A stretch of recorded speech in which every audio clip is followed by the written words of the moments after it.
lo primero que vamos a decir, ¿sabes qué? El 32% de las mujeres tiene celulitis. Por lo tanto, la celulitis más que una enfermedad tipilia, atención, es una condición. 92% es mucho, por eso es parte de las mujeres.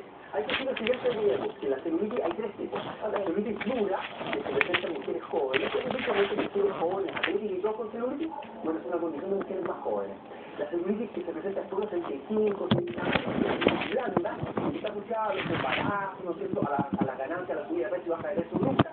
Esta celulitis es una celulitis edematosa, edema y muy joven e inflamatoria. Pero esa, obviamente, en un porcentaje muy bajo. Pero que es muy importante empezar a entender dónde se produce la celulitis. La celulitis se produce en la piel, ¿no es cierto? Hay la primera parte de nuestra piel se llama epidermis. Vamos a usarla para allá. Mira, la primera parte de la piel que está acá se llama epidermis, ¿de acuerdo? Después viene esta parte que es la dermis y finalmente, donde vamos a hablar hoy día, que es la hipodermis, donde está la grasa. Atención. Y vamos a ver el problema. Fíjate, esta es una piel normal, ¿de acuerdo? Sana. Anita, ¿por qué? Fíjate tú que todas estas bolitas que están acá es grasa. Grasa que tenemos nosotros, ¿no? Y que es necesaria. Fíjate tú que la mujer tiene más grasa en las piernas porque tiene que proveer vida, ¿no es cierto? Cuando la bolita está dentro de tu abdomen, la grasa ayuda para darle energía. Fíjate, y calor y todo. Y calor. Esto es normal. Pero fíjate qué pasa acá. En la piel con celulitis o con piel de naranja, la grasa, mira, empezó a aumentar. Se forman paquetes de grasa mucho más grandes. Además, hay cambio de la circulación que hacen, ¿no es cierto?, que el edema o la inflamación no se vayan de este lugar. Atención con esto, chiquillos. Mira, esto que está acá, esta línea, por esta línea van vasos sanguíneos y unas amarras que se llaman tejido conectivo que permiten que tu piel esté firme. Pero en la mujer esto se va cambiando, se va alterando.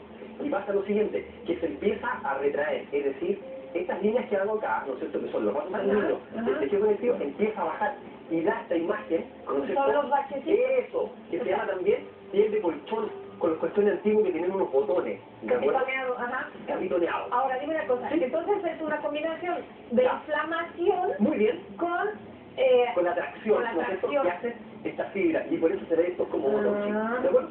Ahora, lo importante es decirle a todas nuestras amigas que la celulitis o la piel de naranja es una condición con la que van a tener que luchar, pero no existe, atención, ningún tratamiento que permita eliminarla. Lo que sí puede hacer es aparatos, esas cremas carísimas que nos hemos comprado, es que son nuestras amigas que no caigan en esas tentaciones porque finalmente lo van a pagar caro, van a perder dinero. Atención con esto. Primero, mantener un peso, oye, mantener un peso adecuado. Si yo controlo la grasa que está en mi cuerpo, por lo tanto el problema lo voy a empezar a atenuar. Atención, evitar la comida chatarra. Si la comida, ¿no es cierto?, tiene muchos tóxicos, eso puede dañar también las células de tu piel. Hidratar tu cuerpo. Es muy importante que tomes harto líquido porque el líquido también va a ayudar a descontaminar, a limpiar tu cuerpo y sobre todo tu piel. Practicar ejercicio 30 minutos todos los días, de lunes a domingo. ¿Hace poco solo con 30 minutos con 30 minutos lo que haces es mejorar la tonificación de tus músculos, ¿no es cierto?, y vas eliminando todas las toxinas. Mínimo 30 minutos todos los días, de acuerdo a la Organización Mundial de la Salud. Y también, esto es muy importante, consulten por favor a un dermatólogo. Él le va a dar las señales y los consejos más importantes para que puedan combatir la celulitis, chica. 92% de ustedes. Tengo preguntas rapidísimas. ¿Tiene preguntas rapidísimas? ¿Lipoescultura funciona? No, porque vuelve a aparecer, porque la grasa vuelve a salir de esas zonas que te dije. ¿O no, Martín? No, a mí me queda claro que la única manera de que las mujeres dejen de hablar de la celulitis es tomando responsabilidad de la salud y haciendo ejercicio, comiendo sano y hidratándose. Yo no ¿Masajes de drenaje linfático? Mira, a ver, todas estas cosas que usted necesita sirven porque por el momento lo que vas a hacer es bajar la grasa. Pero en esos lugares que vimos después vuelve a aparecer la grasita. ¡Ay, qué fastidio! Bueno, pero ustedes mucho cuidado con todos los milagros, pastillas y cosas que os dicen y os prometen que eliminamos la celulitis.